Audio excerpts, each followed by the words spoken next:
Bonsoir, bienvenue dans votre émission politique sur BFM Lyon.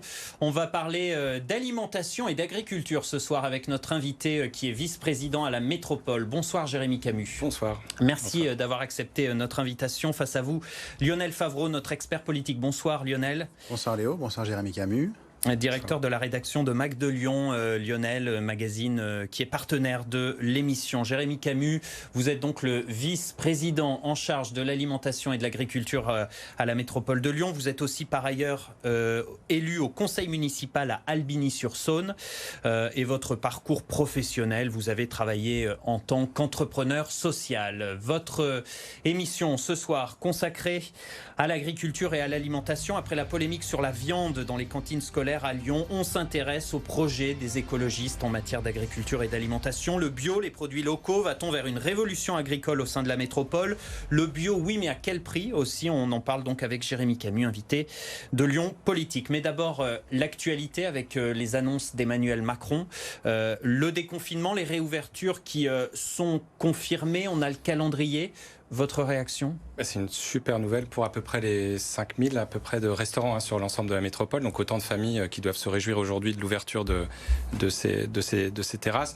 Après, bon, il y a encore beaucoup de restaurateurs qui n'ont pas de terrasse ou qui ont des terrasses très petites qui ne permettent pas d'accueillir suffisamment de clients pour être rentables. Donc on espère qu'aussi les modalités de soutien de ces restaurateurs va se prolonger pour l'État. Puis on espère rapidement d'avoir un déconfinement total et de refaire revivre nos rues. Mais on respire, hein, ça sent le retour à la normale. Enfin. C'est déjà une bonne nouvelle. Après, j'espère qu'on n'aura pas des retours en arrière, parce que ça serait terrible pour la profession de restaurateur qui souffre terriblement depuis plus d'1 an maintenant. Oui. L'actualité, je vois que vous restez vraiment focus sur l'alimentation dans votre réponse. Les restaurateurs, la nourriture, et c'est ce dont on va parler ce soir. L'alimentation et l'agriculture, c'est aussi à la une de l'actualité parce que la viande a fait son retour cette semaine dans les cantines scolaires à Lyon. La viande qui avait été retirée, on le rappelle, pour simplifier les services des élèves et faire respecter le protocole sanitaire dans ces cantines. Est-ce que ça vous a agacé, cette polémique sur le retrait provisoire de la viande? Merci de rappeler la vérité. Il y a un proverbe qui dit, je crois, le mensonge a le temps de faire le tour de la terre avant que la vérité ait le temps de mettre ses chaussures. Donc, en l'occurrence, merci d'avoir rappelé la vérité. Effectivement, un protocole lié au protocole sanitaire, une décision qui avait été prise d'ailleurs la même par Gérard Collomb il y a pile 1 an sans susciter aucun émoi. Donc, c'est un peu agaçant, effectivement, d'avoir ce polémique récurrente, d'aller chercher les poux dans la tête des écologistes, alors que finalement le projet et la vision qu'on a est plutôt positive en matière d'alimentation et agriculture justement. Alors ça a été une grosse polémique, la droite a beaucoup critiqué, le gouvernement également, et la République En Marche. Écoutez Bruno Bonnel, le député de Villeurbanne, candidat de la République En Marche aux élections régionales. C'est cette méthode des petits pas qui me gêne. On dit c'est temporaire, vous inquiétez pas. Et puis on va nous glisser bientôt que non, on ramène la viande, mais 1 fois par semaine. On imagine que c'est un parti centriste, alors que c'est un parti d'extrême, bien déguisé, propre sur soi. Mais ce sont des extrémistes qui essayent progressivement d'imposer une vision de société à des gens. Ce n'est pas ça la démocratie. La démocratie, c'est aussi écouter le retour. Voilà, vous lui répondez quoi? Il n'y avait pas quand même un petit peu d'idéologie derrière dans cette décision? Non, il n'y avait pas d'idéologie. Et puis c'est tout de même regrettable que le gouvernement, les élus de la République comme les députés aujourd'hui alimente des polémiques stériles comme ça plutôt que d'avancer et d'agir sur le fond. Quand on voit la loi climat qui est en train d'être finalisée et qui amène quasiment aucune évolution sur le champ écologique, et en particulier sur les cantines scolaires où l'une des ministres du gouvernement insistait sur la part du végétal dans les assiettes des enfants, pendant que les autres insistaient sur le fait que le végétal n'était pas utile dans les assiettes des enfants. Donc voilà, il y a de la confusion même au sein de ce gouvernement. Je crois qu'il y a un ennemi à abattre entre guillemets, sont les écologistes. Mais il n'y a pas que le gouvernement qui a réagi, il y a aussi des agriculteurs qui ont manifesté devant l'hôtel de ville en vous accusant d'être anti-viande, de vouloir convertir tout le monde, toute la population pour être végétarien. Il y a le maire de Force qui a envoyé une vache ou qui va le faire au maire de Lyon. Qu'est-ce que vous répondez à ces attaques? Est-ce que vous êtes des anti-viande? Est-ce qu'il y a un projet caché d'imposer le fait d'être végétarien? Non, il n'y a pas de projet caché d'imposer. Il n'a jamais été question d'interdire la viande. Il y aura toujours de la viande dans les cantines. On veut que ce soit une viande qui soit de plus grande qualité, ça c'est sûr. On veut une viande qui soit justement en réponse aux attentes des agriculteurs locaux, et on y viendra peut-être, qui viennent de plus proche possible de ces restaurants scolaires. L'idée, c'est d'augmenter aussi et répondre aussi à une attente de la jeunesse qui mange moins de viande pour certains, qui n'en mangent plus pour d'autres, pour des choix, parfois des choix politiques, parfois des choix simplement de vie. Et augmenter les alternatives végétariennes dans les cantines, c'est aussi répondre à ces attentes de ces jeunes collégiens, quoi. L'autre critique était sociale, c'était de dire que dans certaines familles modestes, la cantine est la seule occasion pour manger de la viande. Non, c'est faux. Encore une fois, encore un mensonge en fait. Justement, ce sont les populations modestes qui mangent beaucoup de viande et parfois de la viande de très mauvaise qualité, de la junk food. Donc ça, c'est prouvé ? Oui, bien sûr, oui, c'est prouvé par des études officielles. Exactement. Alors, j'ai plus le nom des études on pourrait retrouver d'ailleurs, mais effectivement, oui, c'est des faux procès en fait. Et ça relève de lobby. Vous parliez d'attaques politiques, mais là, ce sont des agriculteurs, ce ne sont pas des élus. Je pense que le moindre mouvement d'un écologiste aujourd'hui est analysé à la loupe, et quand il s'agit de prendre le mouvement et de le monter en boucle ou monter en neige pour prendre donc stop à l'écolo-bashing. Oui, c'est un petit peu ça aujourd'hui. Oui. Vous, les écologistes à la métropole de Lyon, vous lancez donc un vaste plan alimentaire, des investissements multipliés par 4, je crois. Ouais. C'est quoi votre ambition en quelques mots ? Qu'est-ce que vous voulez dans nos assiettes ? Déjà, ce qu'on veut, c'est des paysans. Ça, c'est la première chose. Avant d'avoir des légumes et de la viande dans nos assiettes, il faut des paysans, quoi. Donc ça, c'est le premier enjeu. Et puis l'autre enjeu, c'est de sécuriser l'alimentation pour les métropolitains. On ne se rend pas compte. Enfin, peut-être qu'on s'en est rendu compte au cours de la pandémie, quand les gens sont rués dans les rayons des supermarchés pour dévaliser les supermarchés. On a été vite en rupture, et ça illustre un chiffre qu'il faudrait retenir. L'autonomie alimentaire de la métropole de Lyon, c'est 1 400 000 habitants, c'est 5%. Ça veut dire quoi, ça ? C'est-à-dire 95% de ce que nous consommons aujourd'hui ne vient pas de la métropole de Lyon, et elle est importée en dehors d'un périmètre de 50 km autour de la métropole de Lyon. Et ce qui est produit sur place part aussi majoritairement à l'intérieur. Donc, la même chose, 95% donc justement, de ce qui est-ce que l'échelle de la métropole, est-ce que c'est la bonne échelle pour faire cette conversion à une époque où on est dans des échanges internationaux ? Non.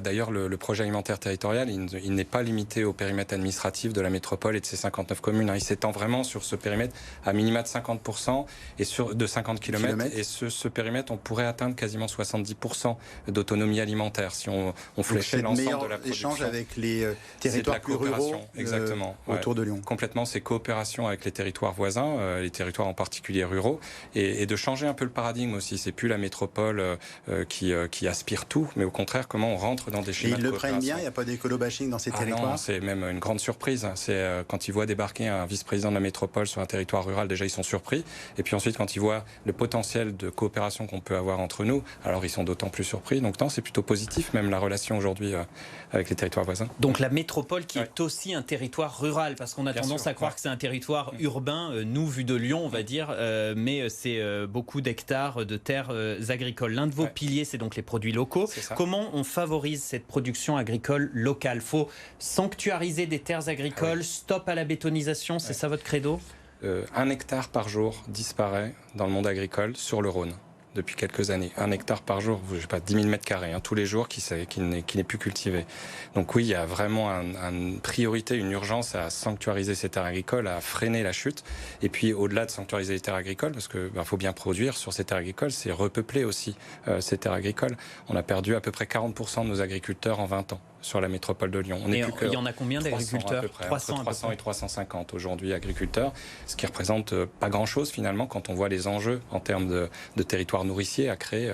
Est-ce que sanctuariser ces terres pour qu'elles restent agricoles, est-ce que ça peut provoquer des polémiques, comme par exemple la loi sur les loyers sur Lyon, puisqu'il y a une forte tension immobilière ?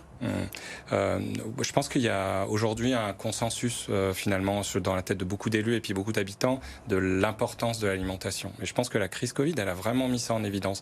Et du coup, on est moins dans des polémiques aussi stériles sur l'arbitrage entre l'urbanisation et l'agriculture. Il y a une vraie valeur qui est maintenant trouvée autour de la terre agricole. Et on a encore beaucoup de terres agricoles. On a 20% de notre territoire aujourd'hui. Mais quand on voit les prix de l'immobilier et la tension immobilière, vous ne pensez pas que certains aimeraient bien aussi qu'il y ait un peu plus de logements pour faire baisser les prix proches de Lyon ? Oui, mais c'est ça, des arbitrages, c'est d'avoir un peu de tout, c'est-à-dire habiter, mais quand les gens habitent sur le territoire, il faut bien arriver à les nourrir à un moment donné. Et donc la responsabilité des élus que nous sommes, c'est d'arriver à ce mix plutôt équilibré. Mais limiter le nombre d'habitants sur la métropole, c'est ça que ça veut dire aussi. Oui, exactement. Le paradigme, tout ce qu'on a voulu défendre pendant la campagne, c'était de rééquilibrer le développement sur l'aire métropolitaine, c'est-à-dire arrêter l'hypercentralisation qui amène des gens à vivre entassés sur l'hypercentre, et de travailler aussi avec les territoires voisins pour développer l'habitat sur tout ce territoire. Vous avez donné donc ce pourcentage, 5% de ce qui est produit dans la métropole qui est consommé localement, seulement 5%. Comment on fait justement pour développer ça, c'est-à-dire consommer localement des choses qui sont produites localement? C'est quoi votre politique? C'est déjà, moi je parle souvent de justice alimentaire ou de désert alimentaire. En fait, on a fait le constat pendant la pandémie qu'il y avait des parties entières du territoire qui n'avaient pas d'outils pour distribuer de l'alimentation de qualité sur le territoire. Donc, qui se rabattaient en circuit court. En circuit court, des produits frais, des produits qui viennent des paysans qui sont à proximité. Il manque ce type de structure-là. Et on a la chance sur Lyon, ce que je dis toujours, c'est que les acteurs n'ont pas attendu les collectivités pour se mettre en mouvement, en fait. Il y a des réseaux de citoyens qui sont constitués en AMAP, c'est-à-dire de privilégier l'agriculture paysanne à travers de la distribution de paniers. Il y a des épiceries sociales et solidaires qui se montent. Il y a l'association VRAC qui fait un métier magnifique dans les quartiers prioritaires de la ville pour amener cette alimentation saine. Donc il faut subventionner toutes ces structures, il faut faire quoi? En fait, accompagner, ça veut dire quoi? C'est leur permettre de changer d'échelle, en fait. Et pour changer d'échelle, il faut les accompagner déjà à les aider financièrement. Oui, il faut assumer le fait qu'il faut accompagner des acteurs pour qu'ils grandissent et qu'ils amènent cette offre de qualité. Et puis après, il y a un enjeu pour eux de structuration. C'est-à-dire arriver à ce que ces acteurs ils ne perdent pas leur vertu en changeant d'échelle, en fait. Donc voilà, il y a un peu d'ingénierie, un peu de financement. Voilà. Il y a le local, il y a le bio aussi. Vous prenez des fermes qui respectent l'environnement, le bien-être animal et qui font du bio. Comment convaincre les agriculteurs de se mettre au bio? Parce que pour l'instant, c'est vraiment une minorité, moins de 10%, je crois. Voilà, 10% des terres 10% métropolitaines. en bio. Comment on fait pour convaincre? Là aussi, il faut sortir le carnet de chèques et subventionner pour aller aider à la conversion? Alors, il y a une partie de soutien, comme on le fait dans le monde agricole en général, mais il n'y a pas que ça. Il y a aussi la commande publique. C'est-à-dire comment on actionne aussi notre commande publique, c'est-à-dire nos achats de nos collectivités pour soutenir des filières. Et en l'occurrence, on a 80 collèges sur la métropole, donc 24 000 repas à servir tous les jours à nos collégiens. Et bien, nous allons actionner la commande publique, puisque l'objectif, c'est d'alimenter tous les repas en 100% bio d'ici la fin du mandat. Donc, il y aura des débouchés pour les agriculteurs qui souhaiteront se convertir ou s'installer en bio. Mais une conversion au bio, ça dure 2-3 ans, c'est assez long, parfois compliqué. Est-ce que vous allez le réussir sur un seul mandat? L'idée, c'est la fin de mandat, c'est dans 5 ans. Donc, si on commence dès maintenant, on y arrivera, oui. Et puis, il y a déjà aussi de la proposition d'agriculture biologique. Donc, vous pensez qu'il y a un modèle qui a été testé et qu'il faut le développer? Exactement. Mais est-ce qu'il y a une vraie bonne entente avec les agriculteurs, pas seulement les 8% qui sont en bio sur l'agglomération, mais les autres? Est-ce qu'il y a, souvent, ils accusent les écologistes de ne pas leur donner les moyens de lutter contre un certain nombre de fléaux qui mettent en cause leur récolte et qu'il n'y a pas de solution alternative pour l'instant. Donc, qu'est-ce que vous leur répondez? Non, mais là, je pense qu'on a même pris du retard, en fait. Mais c'est pas la peine. On le dit depuis suffisamment d'années qu'on n'anticipe pas assez les changements climatiques et qu'on n'adapte pas à l'agriculture. L'agriculture, c'est le temps long aussi. C'est, comme on dit, 2-3 ans de conversion. Et donc, on est déjà en retard par rapport à ça. Donc là, il va falloir être actif. C'est pour ça qu'on a multiplié par 4 notre budget. On va avoir 10 millions d'euros sur ce mandat, alors qu'il y en avait 4 fois moins sur le précédent mandat, pour accompagner cette conversion, pour accompagner l'arrivée sur ces objectifs biologiques. Qu'est-ce que vous dites à ces agriculteurs qui font de l'agriculture conventionnelle, avec de la chimie, avec des pesticides, avec des produits comme ça, pour avoir des meilleurs rendements, qui ont des très bons rendements? Vous leur dites quoi? Comment les convaincre? Le bio peut faire mieux au niveau des rendements? En fait, le bio, il va permettre, de protéger la planète, protéger la biodiversité, protéger notre ressource en eau, et puis il va permettre aussi d'avoir des revenus plus décents pour les agriculteurs. Le nerf de la guerre pour les agriculteurs aujourd'hui, c'est qu'ils ne gagnent pas leur vie. Et c'est pas très attractif comme métier d'arriver dans un métier où on gagne pas sa vie, où c'est très difficile. Et selon vous, ceux qui sont traditionnels, chimiques entre guillemets, sont plus en difficulté aujourd'hui que le bio? Sur certaines filières, je vous prends l'exemple du maraîcher de Curis sur 5000 mètres carrés dans les Monts d'Or, Curis au Mont d'Or. 3 jeunes qui viennent de reprendre l'exploitation en bio, ils vendent tout un samedi matin et tout part, toute leur production part. En fait, il y a une vraie attente de la population sur leur biologique, que ce soit en vente directe, mais aussi de la part des restaurateurs qui se mettent de plus en plus à proposer l'alimentation biologique. On va biologique. parler de la population, des citoyens et du prix du bio dans un instant, mais si on prend à une plus vaste échelle, est-ce que cette agriculture, qui est un secteur très important évidemment de l'économie française, est-ce que ce modèle d'agriculture peut être compatible avec ce qui est là, c'est-à-dire la mondialisation, la concurrence internationale, la concurrence européenne? Est-ce que la France peut d'un coup devenir bio et locale? En tout cas, elle a des beaux efforts à faire. En tout cas, il y a une grande marge de manœuvre avant de se poser ces questions-là. Et puis, encore une fois, l'idée n'est pas de cliver agriculture conventionnelle et agriculture bio. Moi, je suis très pragmatique quand je rencontre la Chambre d'agriculture que vous avez reçue il n'y a pas très longtemps. La commande publique, c'est un client qui a un cahier des charges et qui dit, voilà, dans mon cahier des charges, je mets ce pourcentage de bio. Et donc, voilà, les personnes qui souhaitent se lancer dans l'aventure viennent. Après, sur les enjeux plus globaux, je dirais il y a des associations environnementales qui estiment qu'il faudrait mettre 300 millions d'euros sur la table, ne serait-ce que pour atteindre les objectifs de qualité dans les assiettes des cantines. Le plan de relance qui a été donné par le gouvernement, c'est 50 millions d'euros. Donc oui, on est bien loin du compte. Mais ma question, désolé Jérémy Camus, c'était vraiment sur la concurrence internationale. Est-ce que nos agriculteurs demain, tous bio, peuvent rivaliser avec ce qui se fait à l'étranger? On sait qu'on est très très très loin du bio, voire pas de bio du tout dans certains pays. Et oui, je pense que c'est là où on se trompe de combat pour les agriculteurs quand on vient défiler pour l'histoire des cantines sans viande dont on a évoqué au tout début. Ils se trompent de combat. Au même moment, il y a une négociation d'accords internationaux qui vont faire rentrer de la viande venue de l'autre bout du monde à des prix moins chers. Et donc c'est là-dessus qu'il faut se battre. C'est là-dessus qu'il faut protéger ces agriculteurs qui fournissent de la viande française, quoi. Vous avez le sentiment d'être plutôt à leur côté que contre eux? C'est le moins qu'on puisse dire, oui, bien sûr. Moi, non seulement je suis à leur côté. Il y a un problème de communication. Non, et la communication est très bonne en fait. Les rencontres, par exemple, suite à l'épisode des cantines sans viande avec l'équipe de Grégory Doucet, c'est très bien passé. En fait, la compréhension, il y avait une incompréhension ou une manipulation, je ne sais pas. Mais quand on leur dit la viande, ça pollue et c'est mauvais pour le changement climatique, forcément, ça les braque un peu puisque ce sont des éleveurs qui produisent la viande. Ouais. Et c'est vrai que c'est dévalorisant pour le métier qui est déjà dévalorisé. Mais quand on leur dit demain, notre objectif, c'est de vous acheter plus de viande dans nos cantines, ça rassure quelque part. Vous devez souvent entendre que le bio, c'est un truc de bobo. Est-ce que c'est un cliché qui a la vie dure? C'est de moins en moins quand même le cas. Et d'ailleurs, c'est toutes les associations que je vous citais, et en particulier l'association VRAC, qui tend à démocratiser le bio, même dans les quartiers qui sont pas censés être des quartiers bobos.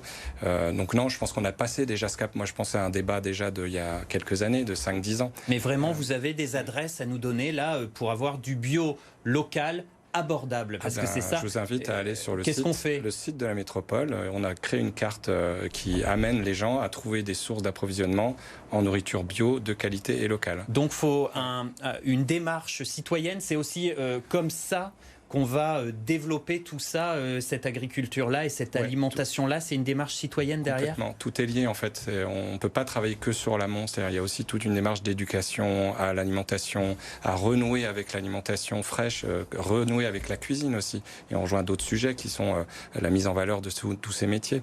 Et à travers ça, oui, il faut accompagner. Exactement. Alors, il y a la question que vous avez évoquée de la rémunération des agriculteurs. Il y a eu cette loi de 2018 qui devait rééquilibrer les relations commerciales et puis assurer une meilleure rémunération aux agriculteurs. Pour vous, cette loi, c'est un échec?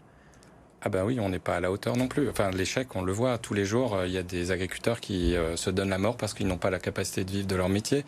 Alors tous les jours, c'est peut-être pas le bon mot, mais en tous les cas régulièrement. Donc oui, on n'est pas à la hauteur, mais je pense qu'on est dans quelque chose qui est structurel. Et vous le disiez tout à l'heure, l'agriculture doit s'adapter à ce qui arrive et elle doit changer un peu son modèle, son approche pour arriver à s'adapter au changement climatique, travailler sur les pratiques culturelles, mais aussi travailler sur les espèces. Quand vous voyez à Charly, en sud de Lyon, on a le CRBA, le Centre de recherche botanique appliquée, qui recherche des semences qui sont plus résilientes au changement climatique justement, et qui essaye maintenant de les développer. Donc il y a des producteurs sur les monts d'Or qui utilisent ces semences et qui testent la robustesse de ces semences par rapport au changement climatique. Mais outre ça, en tant que consommateur, je reviens sur les consommateurs parce que c'est un levier important, il faut aussi qu'on soit prêt à payer plus cher pour avoir de la nourriture de bonne qualité, c'est-à-dire qu'on a beaucoup été sur le discount, il faut changer ce schéma-là également, c'est votre avis? Oui, dans un premier temps, avant que ça devienne une proposition de masse, il y a effectivement des prix qui sont plus chers, mais ça a déjà considérablement diminué entre les débats sur le bio-bobo et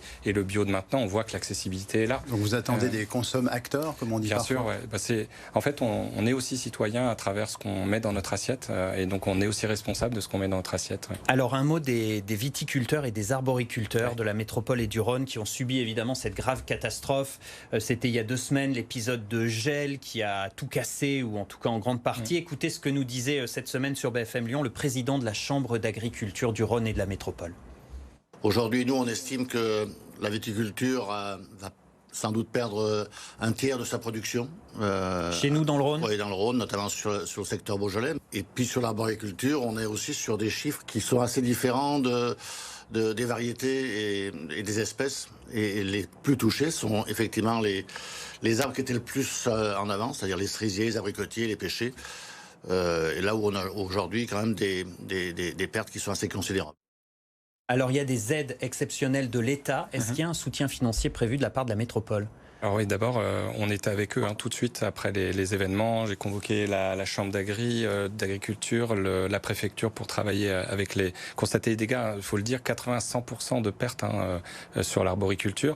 On a 300 hectares d'arboriculture et de viticulture sur la métropole. Donc là, on est en train d'atterrir sur un dispositif qui sera probablement annoncé la semaine prochaine de soutien, d'aide exceptionnelle. Ça va être une enveloppe ? Oui, exactement. Et puis on a un soutien assez précis sur il y a 35 exploitations concernées sur la métropole, ça reste un tout petit territoire, mais moi ce que je voudrais insister, c'est que, et ça rejoint notre débat tout à l'heure, ce n'est pas un phénomène exceptionnel.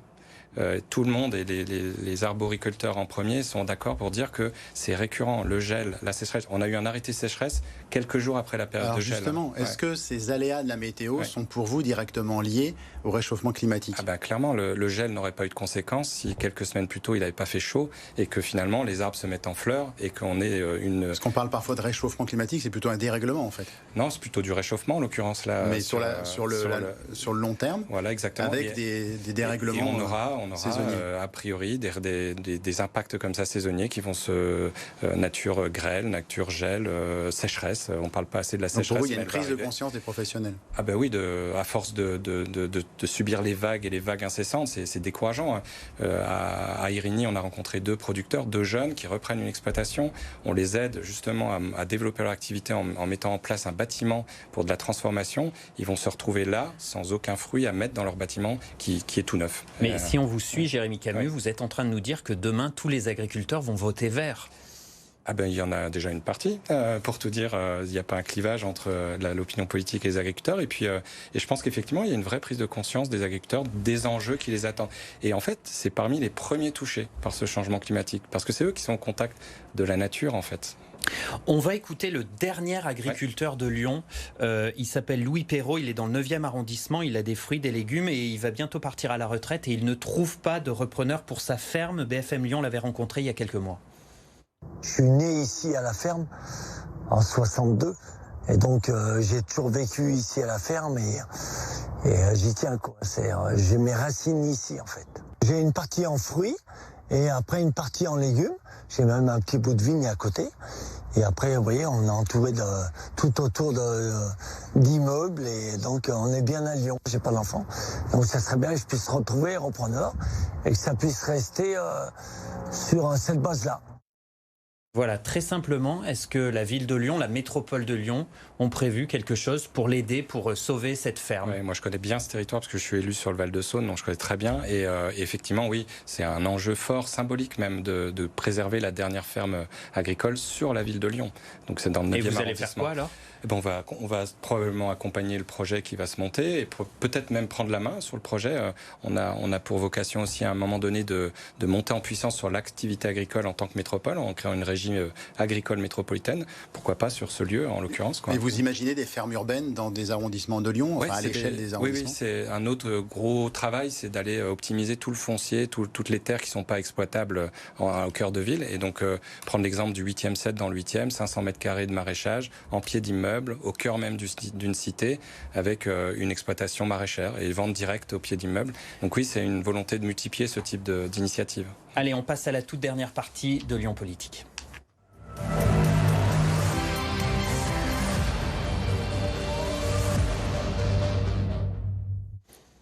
Des questions et des réponses du tac au tac. Est-ce que, en toute franchise, il vous arrive d'acheter parfois au supermarché des fraises d'Espagne ou alors des kiwis de Nouvelle-Zélande? Alors en toute franchise, j'ai l'interdiction de le faire. Mon épouse ne souhaite pas que j'achète ce type de fraises, alors que je suis un très grand gourmand et je vous avoue parfois à vouloir succomber. Ouais. Est-ce que vous mangez de la viande ou est-ce que vous êtes végétarien, flexitarien? Moi je suis végétarien depuis quelques années et je suis le seul dans la famille à être végétarien. Et comme c'est moi qui cuisine, je continue à cuisiner de la viande pour mes 2 filles qui doivent me regarder d'ailleurs en ce moment. Et c'est pas trop dur ça? Non, ça va. Moi, tant que je fais plaisir à mes enfants, tout va bien. Ouais. Pour améliorer notre santé à tous, est-ce que vous seriez favorable à l'instauration d'une sorte de sécurité sociale de l'alimentation, c'est-à-dire que des fruits et légumes bio et locaux seraient remboursés par cette sécu-là? Ouais, en partant du principe que l'alimentation est à la base de la santé des individus, quelque part de transformer ou d'ajouter à la sécurité sociale un volet alimentaire paraît complètement pertinent. On va essayer de se pencher sur cette question-là d'ailleurs à la métropole. L'agriculture, c'est un des thèmes des élections régionales à venir en juin. Est-ce que pour vous, le bilan de Laurent Wauquiez sur ce domaine est bon, médiocre? Non, il n'est pas à la hauteur, encore une fois. En tout cas, sur l'agriculture biologique, pas du tout à la hauteur. On constate qu'on fait du bon travail, mais on ne met pas assez de moyens. Et j'ai envie de dire, la candidature de Fabienne Grébert, là, qui propose un programme finalement qui est... Nous, on teste à petite échelle ce que Fabienne Grébert, à travers son équipe, pourrait déployer sur la région. Et sur l'agriculture biologique, sur le développement d'une agriculture adaptée au changement climatique, là, on serait à la hauteur, vraiment. Jérémy Camus, le géant du commerce sur Internet Amazon, qui a signé un partenariat avec la chaîne de magasins bio Naturalia. Acheter du bio sur Amazon, c'est d'une incohérence totale, c'est ce que disent certaines associations écologistes. Est-ce que vous êtes d'accord? Ah bah oui, c'est le moins qu'on puisse dire. C'est-à-dire acheter du bio de l'autre côté pour qu'il soit transporté avec des coûts carbone qui sont énormes, c'est complètement hallucinant. Vous êtes écologiste, mais vous aimez beaucoup les voyages, vous avez beaucoup voyagé. Oui, Est-ce que quand vous prenez l'avion, vous avez mauvaise conscience pour votre bilan carbone, évidemment avant le Covid, parce qu'en ce moment c'est un peu bloqué? Non, mais je prends plus l'avion en fait depuis un certain nombre d'années. D'ailleurs, ça nous manque avec mon épouse, parce qu'effectivement, on était des grands voyageurs. C'est un choix. Oui, oui. Et en l'occurrence, nos voyages étaient professionnels à l'époque, puisque mon épouse était créatrice de voyages. Donc le train. Et elle a arrêté d'être créatrice de voyages, pour tout dire.